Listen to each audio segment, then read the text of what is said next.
तो जोमेटो का स्टॉक जो है वो जनवरी महीने में क्रैश हो गया। सिर्फ जनवरी महीने में इसमें जो ड्रॉडाउन है 25% का है। इसने इनफैक्ट लास्ट मंथ में दिसंबर 2024 में एक ऑल टाइम हाई बनाया और उसके बाद में ये भारी गिरावट देखी गई। क्या ये गिरावट बहुत बड़ी है? यस, अगर हम सिंगल हैंडेडली इसे देखें तो ये काफी बड़ी गिरावट नजर आती है। लेकिन अगर हम पिछले 2 साल के इसके पैराबोलिक राइज को देखें तो इस स्टॉक ने पिछले 2 साल में 587% का शानदार रिटर्न दिया है। जब इसने जनवरी 2023 में एक लो बनाया और वहां से जो पैराबोलिक राइज की शुरुआत हुई तो इसने ऑल टाइम हाई करीब 304 305 का बनाया। तो अगर 587% के ग्रोथ के बाद अगर 25-26% की गिरावट है तो हम इसे एक बहुत बड़ी गिरावट नहीं बोल सकते। लेकिन जब कोई स्टॉक कम समय में इतना अधिक गिरता है तो एक सब्जेक्ट बनता है कि हम उसे इन डेप्थ एनालिसिस करें। अब गिरने का कारण क्या हो सकता है? एक तो शायद प्रोबेबली जो फंडामेंटल कारण हो सकता है, ब्लिंकिट का बहुत एग्रेसिव एक्सपेंशन वो कर रहे हैं जिससे उनके प्रॉफिट मार्जिन में कहीं ना कहीं फर्क पड़ रहा है। ब्लिंकिट के 1000 स्टोर खुल चुके हैं और 2025 के दिसंबर तक प्लान है कि अनदर 1000 स्टोर खुलने का प्लान है। मतलब 2000 स्टोर ब्लिंकिट के दिसंबर 2025 तक होने की संभावना है। ये एग्रेसिव एक्सपेंशन से शायद उनका जो प्रॉफिट मार्जिन है वो हिट हो रहा है। लेकिन जोमेटो का अगर ब्रॉड फंडामेंटल्स को एक नजर में समझने की कोशिश करें तो इस स्नोफ्लेक डायग्राम को देखें। इसको देख के क्या समझ में आता है कि कंपनी की फाइनेंशियल हेल्थ अच्छी है, वैल्यूएशन वाइज एक्सपेंसिव स्टॉक है, लेकिन ये ग्रोथ स्टॉक है क्योंकि इसकी अर्निंग का जो फोरकास्ट है कि 73.65% से अर्निंग ग्रो कर सकती है। तो अर्निंग ग्रोथ जो है इस स्टॉक को अट्रैक्टिव बनाता है। कंपनी प्रॉफिटेबल बनी लास्ट ईयर में। और एक और टेक्निकल कारण है जिस कारण से ये करेक्शन की शुरुआत हुई है, जिसकी चर्चा हम करेंगे प्राइस चार्ट में चलेंगे, क्योंकि प्राइस जो है एक लीडिंग इंडिकेटर है। मैं डीके सिन्हा आप सभी का आपके अपने चैनल पे स्वागत करता हूं। इस वीडियो को अभी से लाइक कर लीजिए, चैनल को सब्सक्राइब कर लीजिए, बेल आइकन को हिट कर दीजिए अपडेट्स के लिए। चलिए इस ट्रेड में प्राइस चार्ट पर चलते हैं और कॉम्प्रहेंसिव टेक्निकल एनालिसिस के माध्यम से समझने की कोशिश करते हैं कि ये स्टॉक में करेक्शन क्या हो रहा है और भविष्य में क्या संभावनाएं बन रही हैं।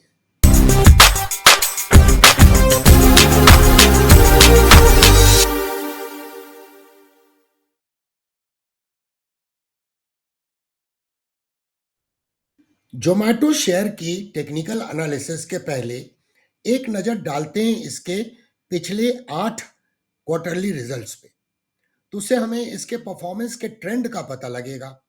यहां पर आप देखें तो मार्च 2023 से लेकर जो लास्ट रिजल्ट आया वो आया दिसंबर क्वार्टर 24 का। तो इस दौरान में पिछले 7 क्वार्टर में इसमें अर्निंग में ग्रोथ देखा गया है। ये ईपीएस ग्रोथ का डेटा है। दिसंबर क्वार्टर में डिप है 38% का और आने वाले क्वार्टर में यानी मार्च क्वार्टर जो 2025 फाइनेंशियल ईयर का होगा उसमें भी जो एस्टीमेट है कि ईपीएस में एक डिप देखा जाएगा 44% का। आने वाले क्वार्टर में भी इसमें अर्निंग में डिप देखा जाएगा। लेकिन अगर टॉप लाइन ग्रोथ की बात करें तो ये देखिए सेल्स का फिगर है।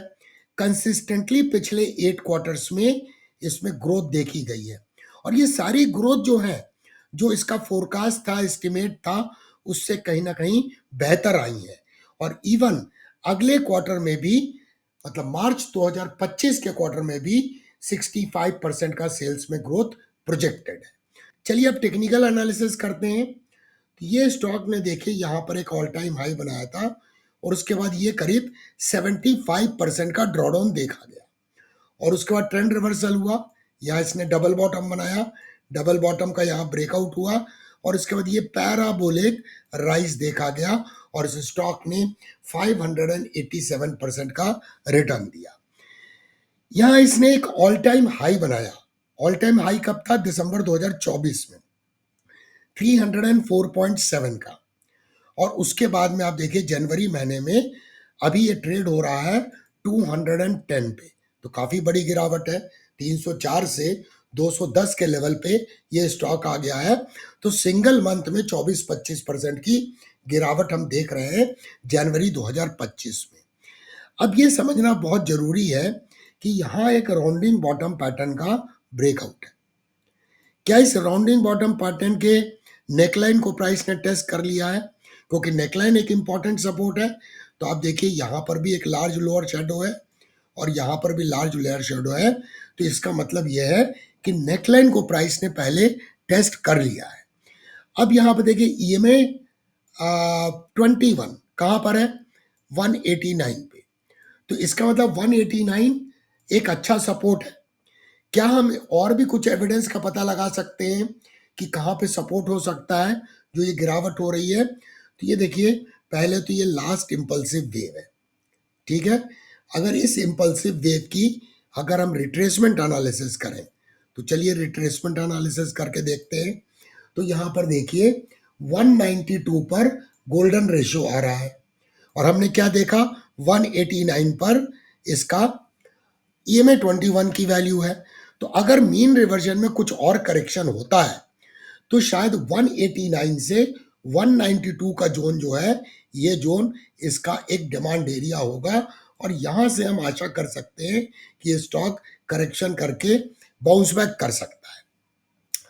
दूसरी पॉसिबिलिटी क्या हो सकती है कि प्राइस, ये देखिए यहां पर रेजिस्टेंस था, प्राइस ने 3 महीना तक स्ट्रगल किया और ये रेजिस्टेंस था जिसके पास प्राइस पहुंच गई है।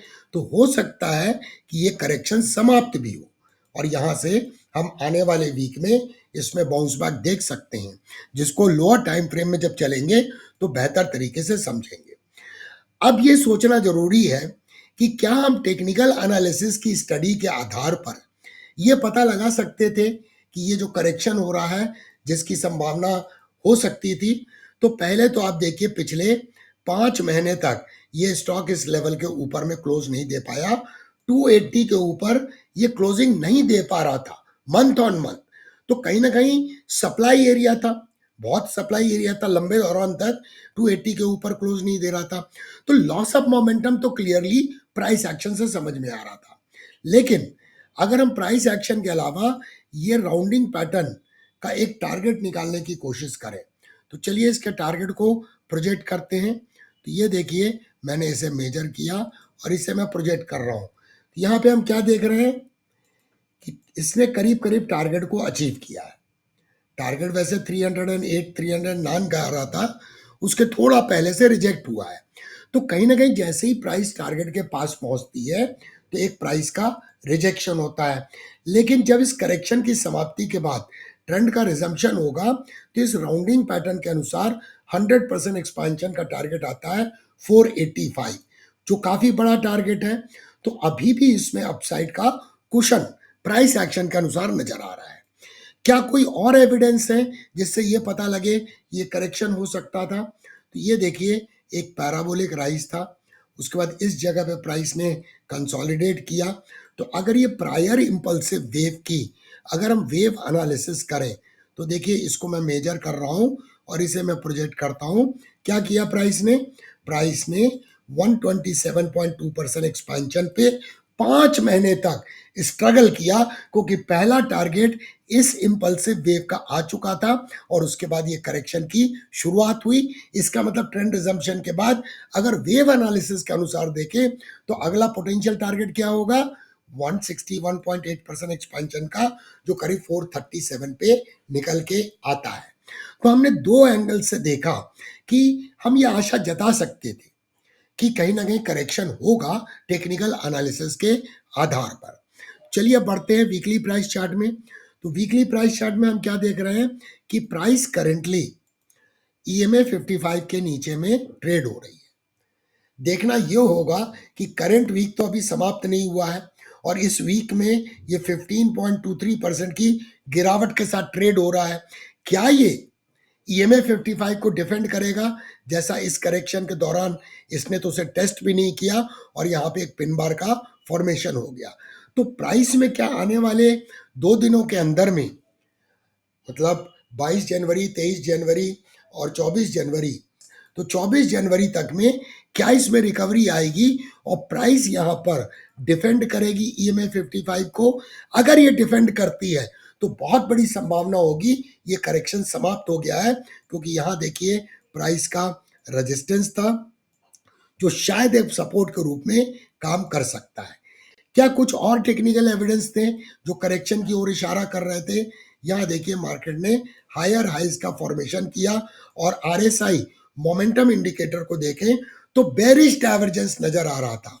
तो एक तो प्राइस टारगेट के पास पहुंच गई और दूसरा बेरिश डाइवर्जेंस है, तो करेक्शन संभावित था और जो वैसा कुछ हुआ है। तो ये आश्चर्य की बात नहीं है कि ये जो करेक्शन हो रहा है कि इसे हम एंटिसिपेट नहीं कर सकते थे।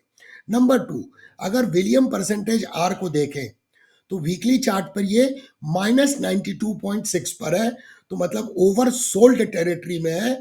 तो बाउंस बैक की संभावना हम अभी भी कर सकते हैं। तो अगर प्राइस एक्शन के अनुसार देखें तो ये यहाँ पर हाई क्या है, ये आप देखिए 187 का हाई है जो बुलिश पिन बार बना था, और उसके बाद एक और कैंडल बनी जो पिन बार जैसी ही थी, उसका हाई है 186। तो ये जोन अगर थोड़ा बहुत और करेक्शन हुआ तो 186 एक अच्छा सपोर्ट के रूप में काम करने की संभावना है और करेंटली ये 211 रुपए के आसपास में ट्रेड हो रहा है। चलिए अब बढ़ते हैं डेली प्राइस चार्ट में और ट्रेंड की एनालिसिस करते हैं। तो सबसे पहले हम क्या देखते हैं कि इसका शॉर्ट टर्म ट्रेंड बेरिश हो गया है। EMA 21 ने EMA 55 को क्रॉस अंडर कर लिया है, लेकिन intermediate trend and long term trend अभी भी बुलिश। क्यों बुलिश है? ये देखिए सारे लॉन्ग टर्म मूविंग एवरेजेस के जो स्लोप है वो इंक्लाइनिंग अप है। ये बात सही है कि प्राइस ऐसे में 200, ऐसे में 233 और ऐसे में 144 के नीचे ट्रेड हो रही है, लेकिन प्राइस एक्शन को अगर हम क्लोजली समझें तो यहां पे हम क्या देखते हैं, जब ये गिरावट हुई तो एक गैप यहां बना, ये गैप था, उसके बाद दूसरा गैप कहां बना, यहां बना, और आज की कैंडल को देखें, ये मैं एनालिसिस कर रहा हूं 22 जनवरी 2025 को जो मार्केट लाइव है, तो ये भी गैप डाउन ओपनिंग है। तो क्या आज की कैंडल एक एग्जॉशन गैप है? क्योंकि 2 रनअवे गैप हमने देख लिए, तो उसके बाद साइक्लिक फिनोमेनन के साथ ये पॉसिबली एक एग्जॉशन गैप हो सकता है। और अगर ये बेरिश कैंडल जो है 21 जनवरी की, इसके मीडियन के ऊपर में अगर प्राइस क्लोज होती है तो यहां पर एक मॉर्निंग स्टार भी बनने की संभावना है। और ये देखिए प्राइस का यहाँ पर रेजिस्टेंस है, ये प्राइस का रेजिस्टेंस एंड सपोर्ट है। तो प्राइस प्रैक्टिकली डिमांड एरिया में ट्रेड हो रही है। चिंता का विषय क्या है? चिंता का विषय यह है कि आप यहाँ पर देखिए गैप अप ओपनिंग हुई थी 19 जून को, तो एक माइनर सा गैप है इसमें और वो गैप है 189 पे, और अभी हमने देखा कि वो एक इंपॉर्टेंट सपोर्ट एरिया भी है। तो हम ये मान के चल रहे हैं 180 से 189 इसका एक इंपॉर्टेंट डिमांड एरिया है। जो ये नेकलाइन को भी देखें, यहाँ पर ये कप एंड हैंडल पैटर्न का ब्रेकआउट हुआ था, इसकी ये नेकलाइन भी है, और इसके बाद यहाँ पर प्राइस का कंसोलिडेशन था। तो ब्रॉडली हम बोले 186 से 188 का जो जोन है वो इसका डिमांड एरिया है। तो हम आशा कर सकते हैं कि यहाँ से बाउंस बैक होगा। कब कंफर्म होगा कि ये बाउंस बैक जो है करेक्शन की समाप्ति को इंडिकेट कर रहा है? तो एक तो दोस्तों कोई ना कोई बुलिश कैंडलस्टिक पैटर्न बनना चाहिए। आज की कैंडल बुलिश जरूर है लेकिन कोई पैटर्न नहीं है, केवल इंडिकेशन है कि ये शायद एग्जॉशन गैप हो सकता है। अभी मार्केट क्लोज नहीं हुआ है तो हम वॉल्यूम की एनालिसिस नहीं कर सकते हैं कि एग्जॉशन गैप में वॉल्यूम सब्सटेंशियली बढ़ना चाहिए, तो अभी तो उसकी एनालिसिस नहीं कर सकते हैं। और यहां पर देखिए आरएसआई को अगर हम ध्यान से देखें और इस लेवल से कंपेयर करें तो कहीं ना कहीं लॉस ऑफ मोमेंटम अधिक है प्राइस के लॉस के कंपैरिजन में, तो एक डिस्क्रिपेंसी है। और यहाँ पे पीक क्या है आरएसआई का 42.35, तो अगर आरएसआई 42.35 के ऊपर चला जाता है और यहाँ पर मॉर्निंग स्टार या कल कोई कैंडल गैप अप ओपन होती है और कोई ऐसी कैंडल बनती है तो वो एक पहला इंडिकेशन होगा कि करेक्शन की समाप्ति हो रही है। अब इसमें रेजिस्टेंस कहाँ मिलेगा? ये देखिए मैं हॉरिजॉन्टल लाइन खींच रहा हूँ, ये जो जोन है इसका रेजिस्टेंस एरिया है, क्योंकि ये प्राइस का सपोर्ट था, ये प्राइस का सपोर्ट था और इसका ये रेजिस्टेंस एरिया अब साबित होगा जो 242 से 243 का एरिया रेजिस्टेंस एरिया है, जहां पर SMA 200, volume weighted moving average, EMA 21 इन सभी का समावेश है। बट ऐसे कोई सीरियस मैटर नजर नहीं आ रही है, तो हमें क्या करना चाहिए? हम प्राइस एक्शन के अनुसार एक ट्रेंड लाइन खींच सकते हैं। अगर शॉर्ट टर्म ट्रेंड डाउन हुआ है तो हमें कोई ना कोई रिवर्सल चार्ट पैटर्न चाहिए। तो एक पॉसिबिलिटी हो सकती है कि प्राइस ऐसे अपसाइड में जाए और इस ट्रेंड लाइन से रिजेक्ट हो, करेक्शन करे और ये लेफ्ट शोल्डर है, हेड है और यहाँ पे इनवर्स हेड एंड शोल्डर का फॉर्मेशन हो जो कंफर्म करे कि अब ये करेक्शन की समाप्ति हो गई है एंड शॉर्ट टर्म ट्रेंड जो डाउन है वो अब रिवर्स हो रहा है। दूसरी पॉसिबिलिटी क्या है? सिंस ये करेक्शन हुआ है, वर्टिकल फॉल है, पहला पुल बैक जो होगा वो रिलायबल नहीं होगा, तो प्राइस इस रेजिस्टेंस एरिया तक जाए और उसके बाद फिर से इस लो को टेस्ट करे और यहाँ डबल बॉटम का फॉर्मेशन बने और फिर डबल बॉटम के अपेक्स का ब्रेकआउट हो, तो ये ट्रेंड के रिवर्सल की संभावना बनेगी। डीके सिन्हा यूट्यूब चैनल की हमेशा ये कोशिश रहती है कि जब भी किसी स्टॉक की एनालिसिस करें तो प्राइस एक्शन के ऊपर में एक डिटेल कमेंट्री होनी चाहिए ताकि सीखने का मौका मिल सके जो भी स्टॉक मार्केट में शुरुआती लोग हैं, बिगनर्स लोग हैं। अगर आपने कहीं से भी टेक्निकल एनालिसिस सीखी है या फिर इस चैनल के free tutorial series zero to hero जिसकी सेपरेट प्लेलिस्ट है उससे सीखी है, तो वो जो थ्योरेटिकल नॉलेज आपने प्राप्त किया है उसका प्रैक्टिकल एप्लीकेशन जब चार्ट की एनालिसिस करते हैं तो कैसे करते हैं वो आपको सीखने में मदद मिले, ये हमारा प्रयास रहता है। आपको ये एनालिसिस का वीडियो कैसा लगा? आपके कमेंट्स का हमें इस वीडियो के कमेंट सेक्शन में होगा बेसब्री से इंतजार। देखने के लिए धन्यवाद, फिर मिलेंगे दोस्तों अति शीघ्र।